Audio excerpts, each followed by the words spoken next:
Shalom jemaat yang dikasihi Tuhan. Kita bersyukur sore hari ini kita beroleh kesempatan untuk bersekutu bersama.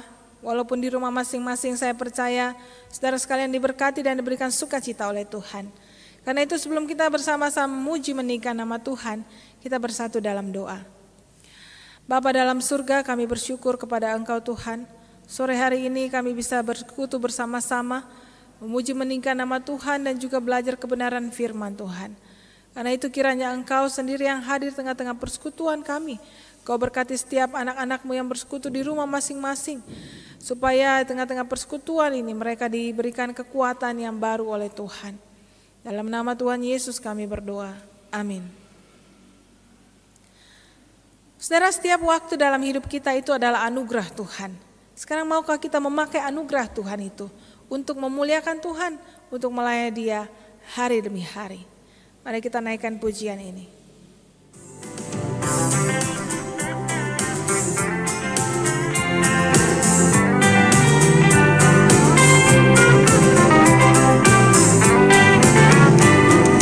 Pakailah waktu anugerah Tuhan, hidupmu singkat bagaikan kembang. Mana benda yang kekal di hidupmu, hanyalah kasih tak akan lekang. Tiada yang bakal di dalam dunia, segala yang indah pun akan lenyap. Namun kasih-Mu demi Tuhan Yesus sungguh bernilai dan tinggal tetap.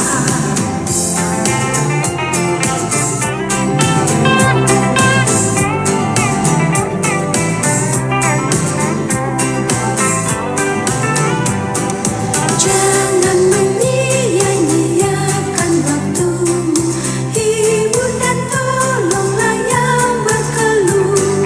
Biarlah lampumu terus bercahaya, muliakanlah Tuhan di hidupmu.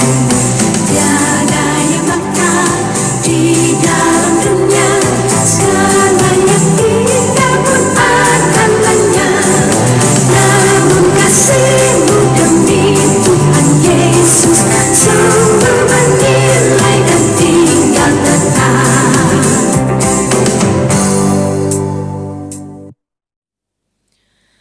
Saudara, kita juga akan persiapkan hati kita untuk mendengarkan firman Tuhan yang pada sore hari ini akan dibawakan oleh hambanya, Ibu Heni Mamahit. Sebelum kita bersama-sama mendengarkan firman Tuhan, mari kita menaikkan satu pujian yang mengingatkan kita untuk bersiap sedia tatkala sangkakala itu berbunyi.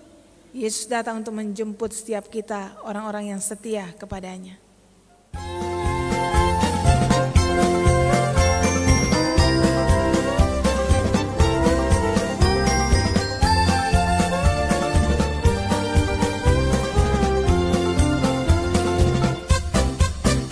Bila zaman ini lalu pada hari kiamat, bila sangkakala Allah terdengar, bila orang yang selamat berkeliling tahtanya, bila namaku dipanggil.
Shalom Bapak Ibu Saudara sekalian, saya senang sekali bisa dapat kesempatan berjumpa dengan saudara sekalian walaupun hanya melalui rekaman video pada hari ini.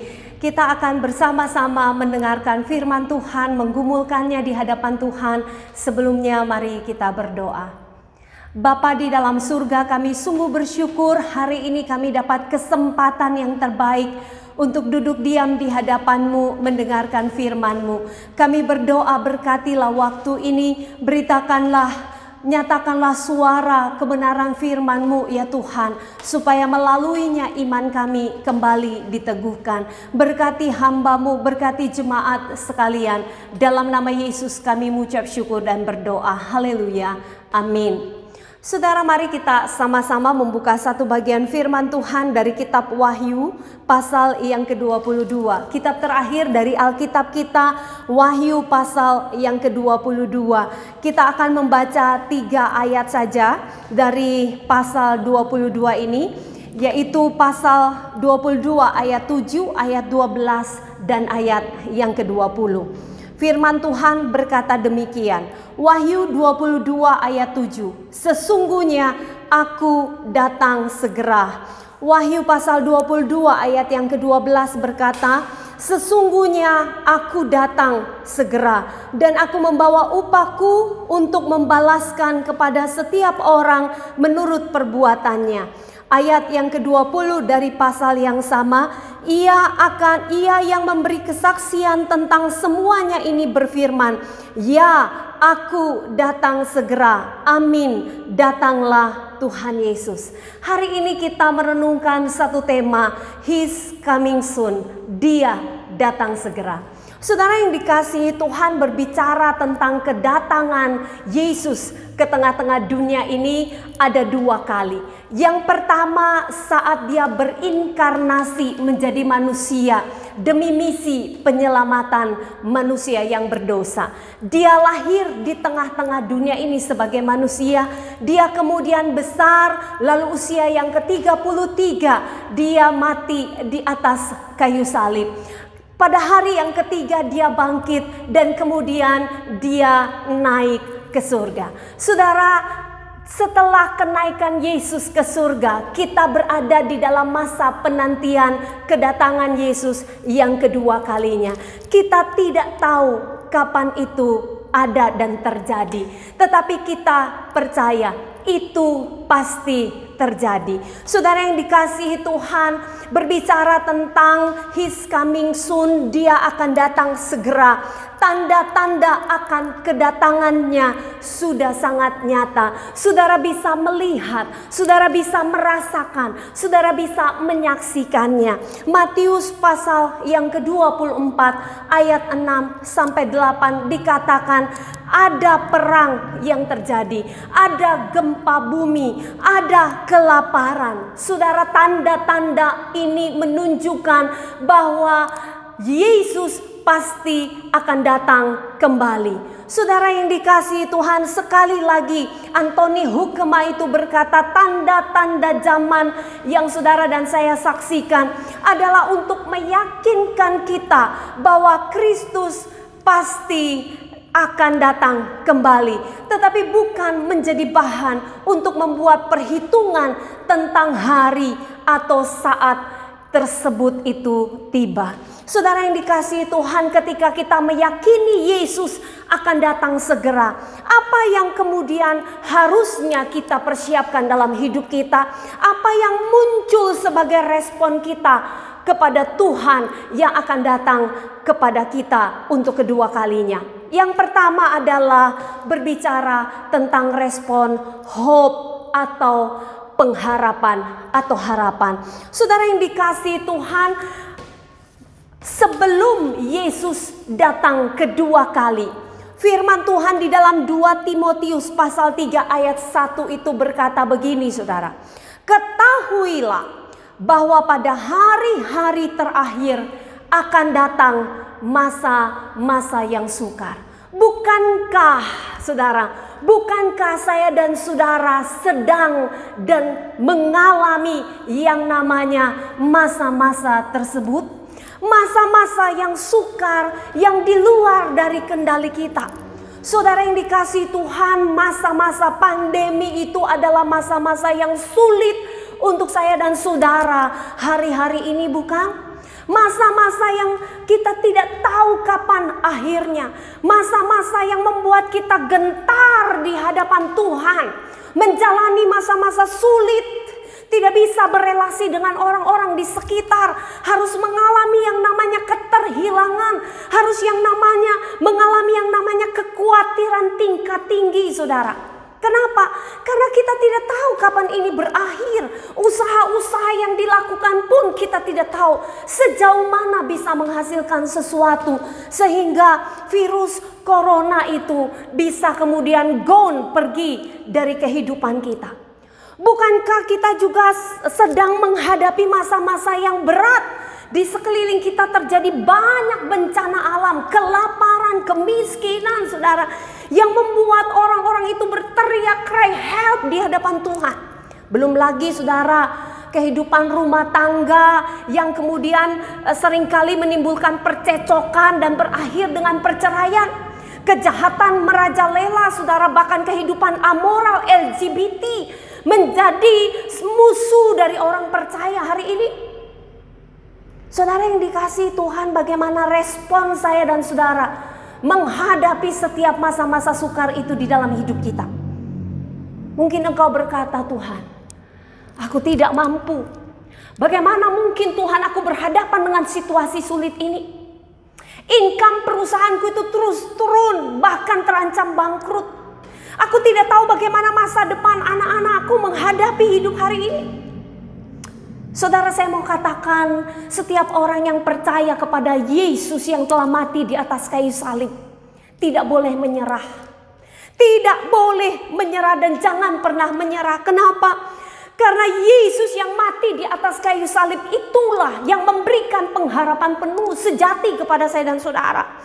Sekalipun situasinya tidak berubah, tetapi Yesus itu, sekalipun situasinya itu berubah, tetapi Yesus yang kita sembah itu tidak pernah berubah, bukan? Amin. Dan ingat selalu, belajarlah punya hope, punya harapan. Kenapa? Karena semua penderitaan ini hanyalah sementara, temporary. Saudara, kenapa? Karena begitu Yesus akan datang kedua kalinya, seluruh penderitaan, seluruh masa sukar, seluruh pergumulan hidup itu akan selesai, saudara, dan digantikan dengan kemenangan iman. Bahkan ketika saat saya dan saudara hari ini terus berhadapan dengan semua penderitaan itu, ingat baik Roma pasal 8, 35, 39. Siapakah yang dapat pisahkan kita dari kasih Kristus? Tidak ada, saudara. Kenapa? Penindasan, kesesakan, penganiayaan, kelaparan, ketelanjangan, bahaya bahkan pedang tidak akan pernah dapat pisahkan kita. Dan di dalamnya kita itu menjadi orang-orang yang menang karena Yesus. Saudara, milikilah iman. Milikilah iman untuk berharap hanya kepada Tuhan. Saat engkau merasakan titik-titik terendah dalam hidupmu, saat itu engkau percaya ada gada dan tongkat di lembah kekelaman yang Allah sediakan sebagai gembala yang baik bagi kita. Saudara yang dikasihi Tuhan, biarkan imanmu dan pengharapanmu itu tetap teguh dalam menanti kedatangan Yesus yang kedua kali. Yang kedua, saudara, apa yang perlu kita responi ketika kita percaya bahwa Yesus pasti datang kembali? Yesus segera datang kembali. Yang kedua adalah fokus. Kalau yang pertama adalah hope, yang kedua adalah fokus. Saudara yang dikasihi Tuhan, sebelum Yesus datang kedua kalinya, Injil Matius pasal 24 ayat 14 berkata, Injil kerajaan ini akan diberitakan di seluruh dunia menjadi kesaksian bagi semua bangsa. Sesudah itu barulah tiba kesudahannya. Saudara, itu berarti Yesus akan datang sesudah Injil keselamatan itu diberitakan kepada semua bangsa dan menjadi kesaksian bagi setiap bangsa yang ada di dunia ini. Maka Yesus itu pasti datang, akan datang kembali. Saudara, karena itu penting sekali melihat fokus pelaksanaan amanat agung Kristus itu sebelum dia datang kembali. Firman Tuhan di dalam Matius 28 itu meminta kita, memerintahkan kita, pergi jadikan semua bangsa muridku, saudara. Saudara yang dikasihi Tuhan, bagi saya PI, penginjilan, pemuritan, itu adalah satu kesempatan dan anugerah besar, anugerah khusus bagi saya dan saudara dari Kristus sebelum dia datang kembali. Sehingga apa, saudara? Mari kita giat memberitakan Injil, memuridkan di tengah-tengah situasi apapun yang sedang kita alami hari ini. Saudara yang dikasihi Tuhan, waktu engkau sedang mengalami masa-masa pandemi ini, jangan pernah merasa bahwa dirimu itu terlalu menderita sehingga engkau apa? Out of focus dari apa? Dari amanat agung Kristus yang Kristus itu percayakan untukmu dan untukku. Berapa jiwa yang engkau bawa dalam masa-masa sulit yang sedang kita hadapi ini? Sebelum dia datang, gunakan kesempatan itu supaya ketika datang kita bisa mempertanggungjawabkan semua jiwa-jiwa yang kita sudah bawa kepada Tuhan. Saudara yang dikasihi Tuhan, mari kita lihat apa respon, apa sesungguhnya yang harus kita kerjakan, apa yang sesungguhnya harus kita miliki sebelum Yesus itu datang yang kedua kali. Di masa-masa penantian ini, milikilah sebuah sikap responsibility, yaitu apa? Pertanggungjawaban. Hidup yang bertanggung jawab. Saudara, kalau melihat Wahyu pasal yang ke-22 ayat yang ke-20 itu dikatakan, ya, aku datang segera. 3 kali di dalam satu pasal ini Yesus itu mengungkapkan bahwa dia akan datang segera. Waktunya tidak lama lagi, kita tidak tahu, tetapi dia pasti datang, saudara. Saudara yang dikasihi Tuhan, mari ingat ketika Yesus datang yang kedua kalinya.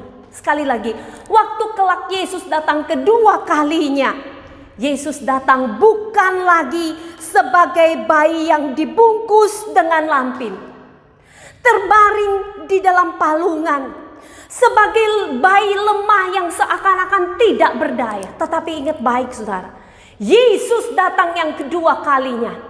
Ia akan bertindak sebagai hakim yang agung, raja di atas segala raja, tuan di atas segala tuan, king of the king, lord of the lord. Dia akan mengadili manusia ciptaannya, dan setiap orang yang hidup di dunia ini, orang yang percaya, harus mempertanggungjawabkan seluruh hidupnya di hadapan Tuhan. Saudara, ketika engkau dan saya masih dalam masa-masa penantian ini, marilah mempertanggungjawabkan seluruh hidup yang dipercayakan oleh Allah kepadamu. Saudara yang dikasihi Tuhan, saya berpikir kadang-kadang ya, manusia itu rela menghabiskan lebih banyak waktu. Sekali lagi, manusia rela menghabiskan lebih banyak waktu untuk apa? Untuk hal-hal yang kurang penting atau sedikit penting. Tetapi manusia tidak rela menghabiskan waktu untuk hal-hal yang sangat krusial, untuk hal-hal yang sangat penting, terpenting di dalam hidupnya. Hari ini di masa-masa sulit seperti ini, bukankah setiap orang itu hidupnya itu menjadikan HP, menjadikan gadget itu sebagai Tuhannya? Bahkan tidak punya kemampuan lagi, keinginan untuk berkomunikasi dengan orang lain. Dalam masa-masa sulit ini, kita bukannya berlomba-lomba memberitakan Injil, memberi semangat, memberikan pengaruh, garam dan terang di tengah-tengah dunia ini. Kita malah asik membicarakan apa? Kejelekan orang lain. Kita asik apa? Shopping. Gak bisa shopping secara langsung, kita shopping secara online. Saudara yang dikasihi Tuhan, kemana-mana kita selalu selfie, bukan? Bahkan kita bisa makan dulu, foto dulu, baru kita doa, saudara. Saudara yang dikasihi Tuhan, mau tanya, saudara, Gimana hidup yang bertanggung jawab di hadapan Tuhan secara rohani dalam semua aktivitas hidup yang saudara lakukan setiap hari. Secara khusus di dalam masa-masa menantikan Yesus datang kedua kalinya. Saudara yang dikasihi Tuhan, Paulus tuh mengingatkan di dalam Roma pasal yang ke-13 ayat 12-13. Firman Tuhan berkata begini, hari sudah jauh malam, telah hampir siang. Sebab itu mari kita menanggalkan perbuatan-perbuatan kegelapan dan mengenakan perlengkapan senjata terang. Marilah kita hidup dengan sopan seperti pada siang hari. Jangan dalam pesta pora dan kemabukan. Jangan dalam percabulan dan hawa nafsu. Jangan dalam perselisihan dan iri hati. Paulus menuntut sebuah kualitas hidup orang percaya yang dipertanggungjawabkan di hadapan Tuhan dalam menanti kedatangan Tuhan. Efesus pasal 5 berkata apa saudara, ayat 15? Perhatikanlah dengan seksama bagaimana engkau hidup.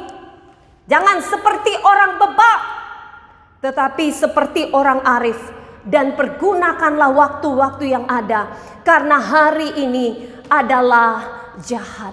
Saya bersyukur jemaat di Ponegoro ini boleh melakukan aksi-aksi sosial, membantu orang-orang yang menderita, yang tidak mampu ketika masa pandemi ini ada dan kita alami. Saudara, mari lakukan sesuatu yang berkenan di hadapan Tuhan.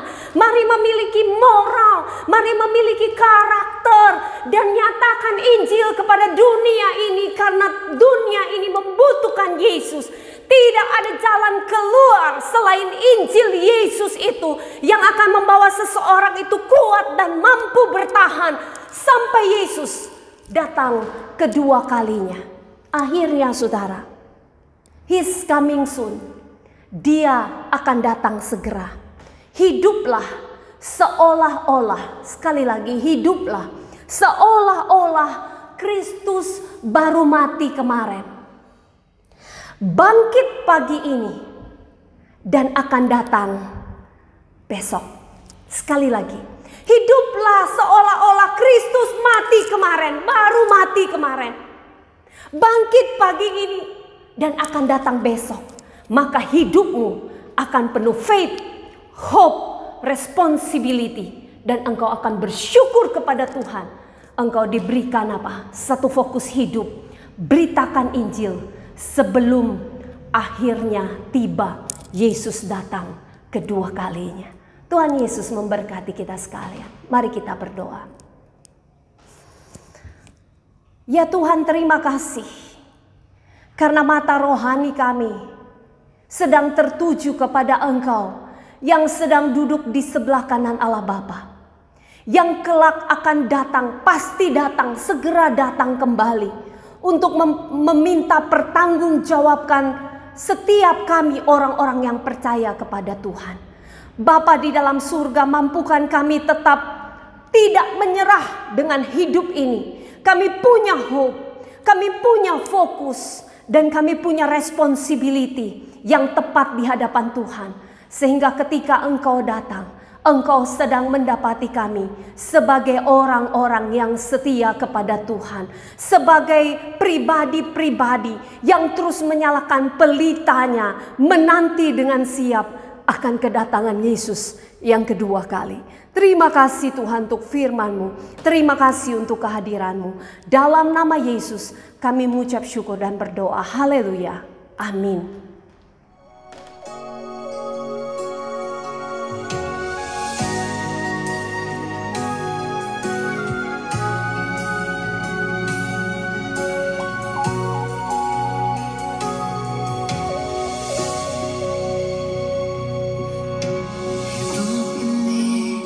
Adalah kesempatan hidup ini untuk melayani Tuhan. Jangan sia-siakan waktu yang Tuhan beri. Hidup ini hanya sementara.